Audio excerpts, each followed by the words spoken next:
Israel के खिलाफ बड़े चक्रव्यूह की तैयारी में ईरान, परमाणु कार्यक्रम से इतर बन रही रणनीति। जानेंगे क्या है मामला। तो वहीं दूसरी तरफ पाकिस्तान परस्त जामात ए इस्लामी ने बांग्लादेश में दिखाई ताकत, ढाका में की महारैली।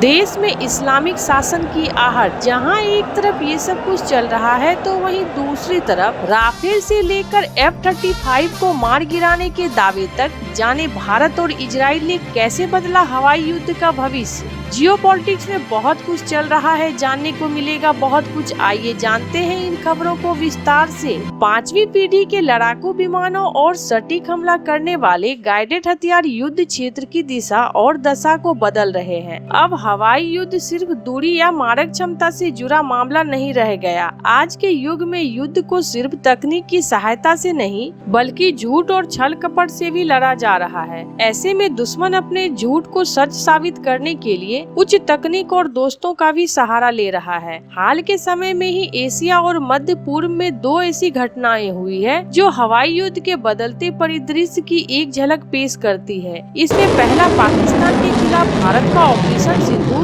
और दूसरा ईरानी हवाई क्षेत्र में इजराइल की हवाई घुसपैठ से जुड़ा है। दोनों ही मामले में लड़ाकू विमानों को मार गिराए जाने के दावे सामने आए हैं। हालांकि एक मामले में छल कपट की पुष्टि हुई, दूसरे में उन पर संदेह जताया गया है। कुछ रिपोर्ट के अनुसार मई 2025 में भारत ने जम्मू और कश्मीर के पहलगांव में हुए आतंकवादी हमले के बाद ऑपरेशन सिंदूर शुरू किया, जिसमें 26 नागरिक मारे गए थे। भारतीय वायुसेना ने पाकिस्तान और पाकिस्तान अधिकृत कश्मीर POK में 9 आतंकी शिविर को निशाना बनाकर 4 दिनों तक सटीक हमला किया। भारतीय वायुसेना के राफेल मिराज 2000 और सुखोई 30 MKI लड़ाकू विमान ने इस अभियानों को अंजाम दिया, जिनमें स्केल क्रूज मिसाइलों और स्पाइस 2000 बम तैनात थे। लेकिन इन अभियान का असली आकर्षक कोई मिसाइल या मानव युक्त विमान नहीं था, बल्कि एक्सगार्ड नामक एक 30 किलोग्राम का फाइबर ऑप्टिक डिकॉय था। आपको बता दें कि इजराइल के राफेल एडवांस डिफेंस सिस्टम द्वारा विकसित एक्सगार्ड एक fibre optic towed decoy system है,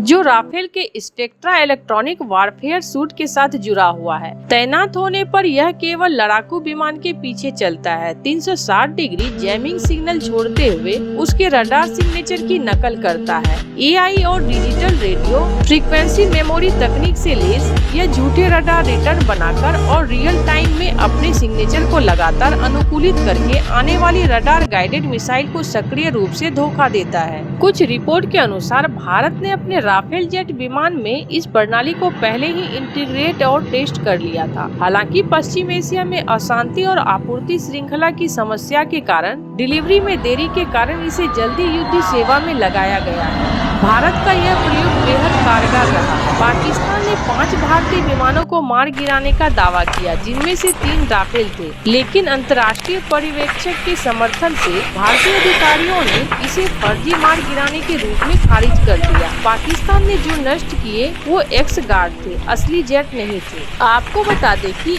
एक्सगार्ड का इस्तेमाल करके उन्नत चीनी मूल की PL-15E मिसाइलों की नकल करने में भारत की क्षमता ने हवा में लड़ाकू विमानों को बचाए रखने की संभावना को बढ़ा दिया। ऐसे में सच्चाई यह है कि पाकिस्तान की गोलाबारी में कोई भी भारतीय विमान नष्ट नहीं हुआ। ऐसे में भारत का यह पैतरा आधुनिक धोखा देने वाले सिस्टमों के संचालन के लाभ को प्रदर्शित करता है। भारत ने इस तकनीक के जरिए अपने कई 100 करोड़ रुपए के लड़ाकू विमानों को बचाया और पाकिस्तान के PL-15 मिसाइल का मलबा भी बरामद कर दिया। भारत पाकिस्तान वाली घटना के ठीक 1 महीने बाद जून 2025 में मध्य पूर्व में एक अलग लेकिन अजीबोगरीब कहानी सामने आई। ईरानी अधिकारियों ने दावा किया कि तेहरान के पास 4 इजरायली F-35 अधीर स्टील जेट विमान को मार गिराया गया था। उन्होंने कहा कि इतना ही नहीं बल्कि एक महिला पायलट को भी जिंदा पकड़ लिया गया। यह घोषणा इजरायली मीडिया के उन रिपोर्टों के बाद हुई जिनमें आरोप लगाया गया था कि मोसाद ने तेहरान के पास एक ड्रोन ड्रोन अड्डा स्थापित किया था, जिससे संभवतः हवाई घुसपैठ शुरू हुई। 15 जून को प्रेस टीवी ने घोषणा की कि ईरानी वायु रक्षा प्रणाली ने एक तीसरा F-35 विमान नष्ट कर दिया। एक दिन बाद तेहरान टाइम्स ने शीर्षक दिया, ईरान ने चौथा इजरायली F-35 विमान मार गिराया। 5वीं पीढ़ी के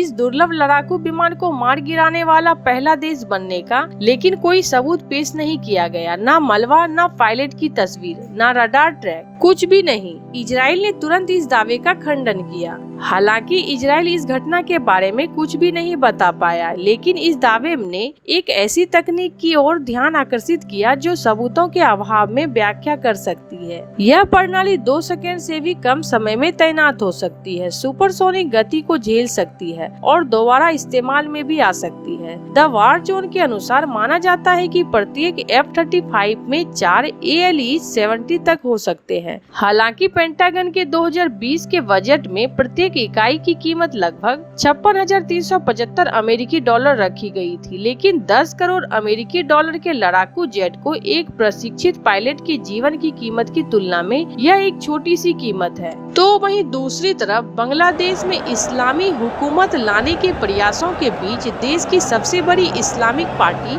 जामत-ए-इस्लामी ने ढाका में अपनी पहली महारैली आयोजित कर अपनी ताकत दिखाई है। पाकिस्तान से अपने संबंधों के लिए जानी जाने वाली जामत-ए-इस्लामी ने पिछली बार 1970 के चुनाव से पहले तत्कालीन पूर्वी पाकिस्तान के पलटन मैदान में महारैली की थी। शनिवार की रैली की अध्यक्षता पार्टी के अमीर सुफीकुर रहमान ने की। उन्होंने पार्टी समर्थकों को आगे भी हिंसक संघर्ष के लिए रहने की चेतावनी दी। आवामी लीग का परोक्ष रूप से उल्लेख करते हुए रहमान ने कहा, 28 अक्टूबर 2006 के बाद से तत्कालीन अर्धसैनिक बल BTR सीमा रक्षक बल में सैन्य अधिकारियों की मौत और जुलाई 2024 की घटनाओं सहित विभिन्न राजनीतिक रूप से प्रेरित नरसंहार के लिए जिम्मेदार सभी लोगों पर बांग्लादेश की धरती पर मुकदमा चलाया जाना चाहिए।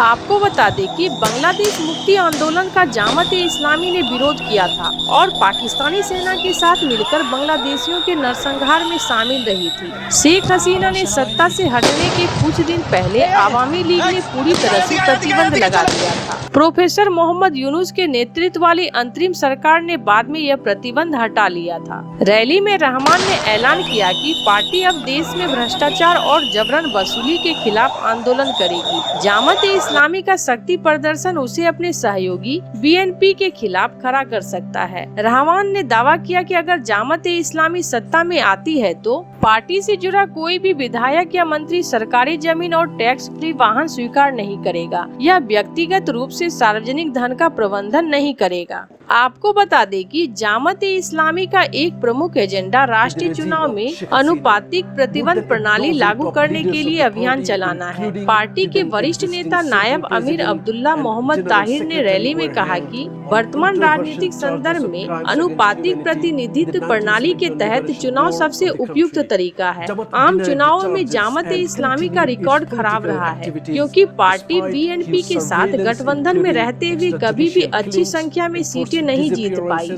जामत की रैली में दूसरी इस्लामिक पार्टियों और छात्र के नेतृत्व वाली नेशनल सिटीजन पार्टी के नेताओं ने भी रैली में भाग लिया। BNP की इस रैली में आमंत्रित नहीं किया गया था। रैली में लगभग 6 लाख लोग शामिल हुए और पूरे ढाका में पार्टी कार्यकर्ता नजर आए। वहीं रैली को संबोधित करते हुए 66 वर्षीय जामत अमीर रहमान 2 बार बेहोश हो गए और बाद में उन्हें अस्पताल में भर्ती कराना पड़ा। ऐसे आपको क्या लगता है इन सब मामलों में? आपकी क्या राय है? कमेंट कर जरूर बताएं। जल्द मिलते हैं अगले वीडियो में नई खबर के साथ।